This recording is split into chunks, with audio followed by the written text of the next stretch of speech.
If you'd like to pick up any of the cards that you see in today's video, then I have to point you guys onto 3 Mana Inc., the best place in Canada to get your DBS and Digimon sealed and single products. Links will be down in the description. Hey everybody, Espira, and we're back with another Dragon Ball Super card game video, and we are going to continue our discussions talking about DBS Fest, the ways to get ready about DBS Fest, and the kind of things that we're going to see. This video specifically, we're going to be talking about the meta, the things that you are expected to see as the dominant leaders and strategies that are going to take place at this tournament, and in that format probably moving forward, unless someone breaks the mold and does something a little bit spicy. If you guys want sideboarding tips or how to start thinking about going into a best of one pre-sided worlds, this entire week I've been doing videos based around just that, preparing you guys explicitly for that. So, you know, I might do the little clicky button thing. If not, the links will be down in the description as well if you guys want to go check that out after this video. To kick us off, of course, you have Yellow. I think, you know, Yellow did get hit by the ban list ish, but it's still an incredibly strong strategy. And even though y'all lost Icarus, Trunks Vegeta does an amazing part at taking the role of the predominant leader that's going to be leading that strategy. It is a deck that is a little bit more proactive. You have a little bit different boss monsters that are aligned with the strategy, but nevertheless, you still have your powerful cards like Robotic Riposte. You still have Final Flash. You still have Pyro Super Saiyan as a one of, not a ton, but still really good. You have Steadfast, which is incredibly good at being able to stall out your opponent. So in general, the yellow package, while it has been toned down some, is still incredibly powerful. You still have Slug, which is still going to do a bunch of work, especially now that you have your one-drop Trunks to be able to utilize the strategy in archetype really well. So in general, everything about the archetype is super solid. The deck is very proactive. It's going to do a lot of work. And if you guys are, you know, not ready for the yellow matchup, I definitely think you're doing yourself a disservice. You definitely want to make sure that you're able to deal with these strategies when they're going forth. That lends itself really well to Golden Frieza as well. We saw Golden Frieza take up a resurgence at Nationals as one of the premier yellow decks, and it just does it efficiently well, right? You have Cold Bloodlust in your back pocket as an additional tool, whereas you lose your ability to be able to play Turles, but that's okay because if anything, you're the yellow Soul Striker, so you're able to manipulate your energy in ways to be able to extend your plays. You draw a ton, and then you can play the late game incredibly well with the really strong boss monsters that you have available to yourself, being a, you know, yellow Frieza's army leader.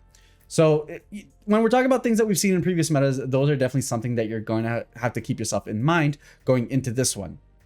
Now, if we're going to stick with yellow, one of the big things is that the format lost Fu. And without Fu, control decks in general are really well poised because Fu was the best way of being able to shut down everything they were going to do to be able to combat them. And on that front, Sin Shenron is going to be an incredibly powerful deck going into this next format. Explicitly a Sin Shenron deck that's looking to get to turn 6.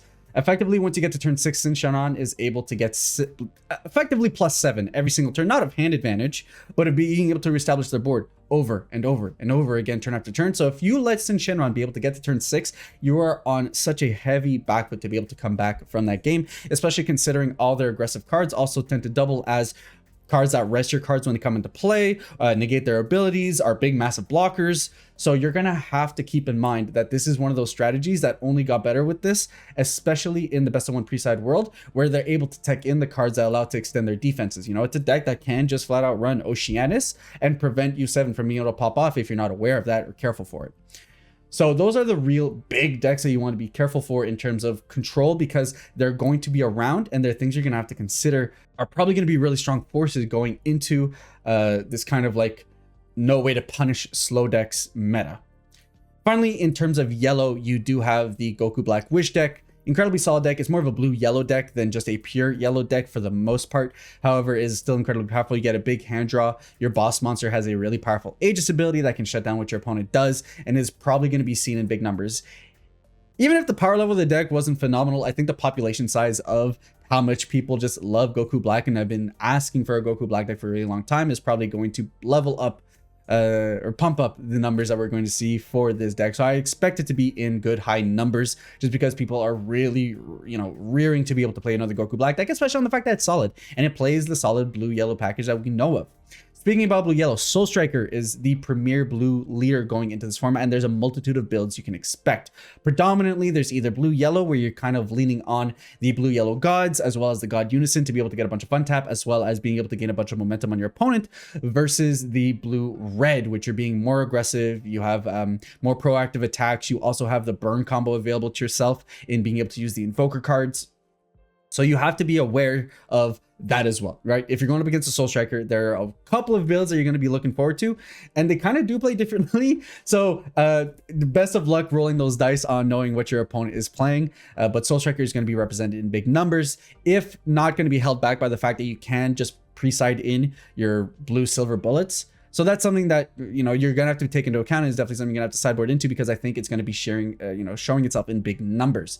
Alternatively, in blue, because we may be shifting into a bit of a slower, it's kind of tough to say, right? Because it's tough to say we're going to be shifting into a slower format when we're talking about the fact that, you know, the red U7 stuff is going to definitely be in the meta. However, if you are a deck that's able to mitigate your first 2 to 3 turns, SS4 Vegeta could be in a really sweet spot. I don't know if it's still going to be in a sweet spot going into the next meta, but for right now, it is definitely well poised because of how late games go.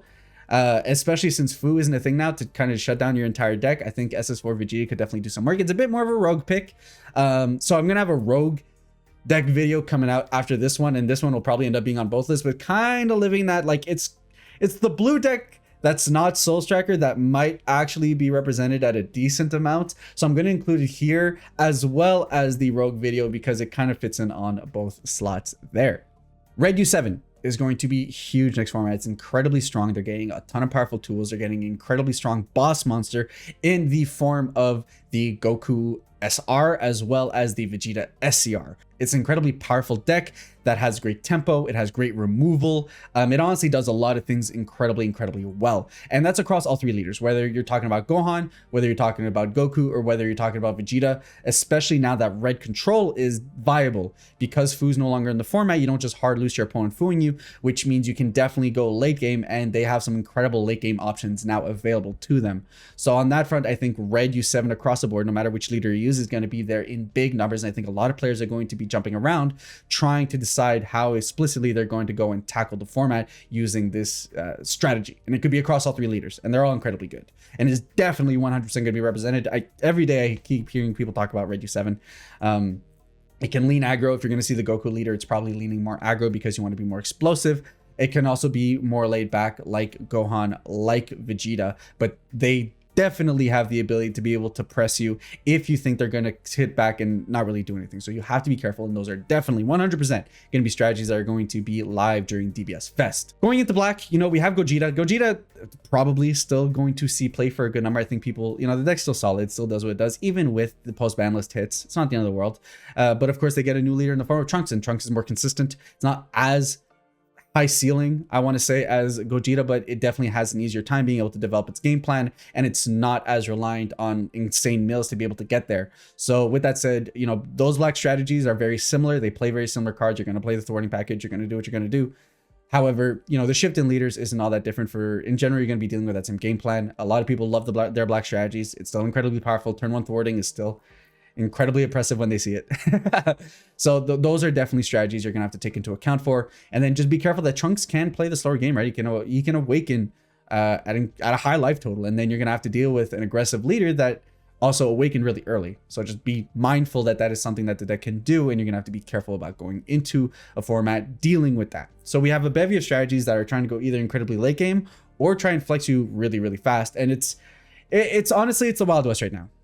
I think a lot of people, especially at DBS Fest, are going to be aiming to test out what they think can break the meta, and it's probably going to take a couple of tournaments to really shape up. We have a few contenders for the best. If you guys have to ask me, what are we going to see? It's very reminiscent of what we saw at Worlds, except, you know, hand control, because Rip Cell Surge, especially best of 1 pre-side completely kills those strategies. So you're not going to see them as much. But yellow is still going to be in big numbers, and that's going to be helmed by Trunks Vegeta. U7 helmed by Goku is going to be an extremely large strategy. Soul Striker, both variants, but probably blue yellow is going to be more apparent. And then finally black with Trunks. If you guys had to ask me what are the 4 decks that I need to be ready for, it's those 4 strategies and kind of their tertiary offshoots. So if you're talking yellow, you know, if you're going to mitigate for Trunks Vegeta, mitigate for Frieza. If you're going to mitigate for Red U7, just take into account they could take a slower, more mid-rangey leader in those strategies than the Goku. For Trunks, you could be dealing with Gogeta, and it's more aggro, right? So if you had to ask me, you know, specifically, what am I going to deal with? At a high level, those are the ones you're going to have to deal with. Now, there's a bevy of strategies that are still super viable. You know, Red KP is still really solid.